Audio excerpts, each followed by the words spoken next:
When preparing for a job interview, there's one particular behavior that you should keep in mind.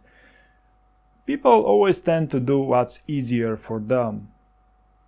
So in other words, we always tend to prepare what we're good at, not what we are not good at.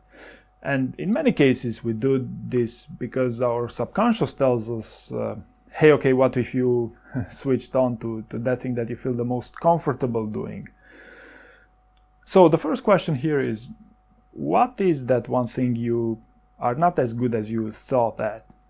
And usually this can decide between either thinking about scenarios of stories that would address that behavior that they are asking you for, in other words, coming up with answers to questions, either on the other side, communicating those answers to questions.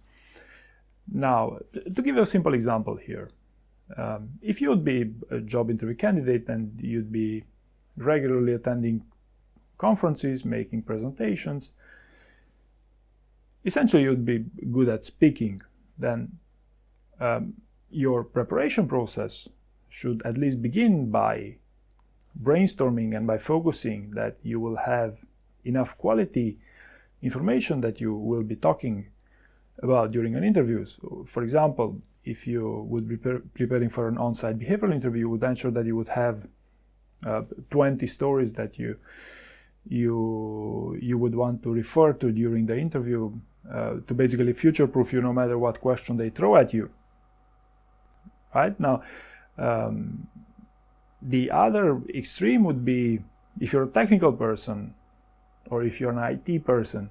IT people don't know how to speak. That's a generalization, of course.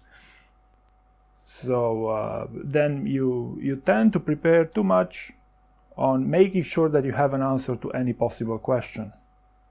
And what happens during the interview, during a phone interview more often than not, you realize that, hey, I know what to say, but I have no idea how to say it. So the emphasis in this case, if you don't know how to speak, should be on role play. So the more you role play, the better your answers will sound. Now, this is not to say that you shouldn't prepare at all what story you should be talking about, but the emphasis should be on what you are not as good as you thought are. Now, this is, while preparing for a job interview. During a job interview, the balance changes here.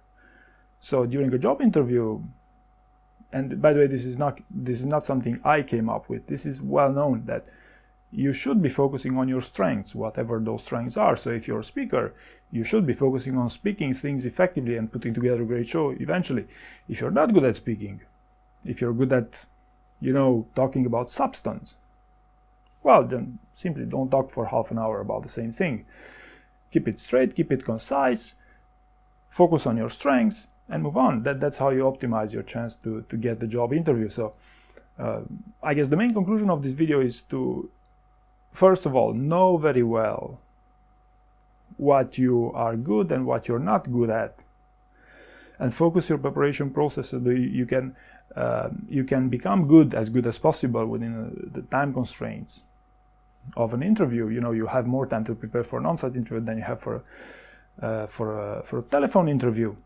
And during the interview, the relationship changes. You should always focus and overemphasize on your strengths rather than make them understand what's your weakness, because there's no such thing as an ideal candidate. So you must differentiate yourself from other candidates, and the way you do is by focusing on your strengths.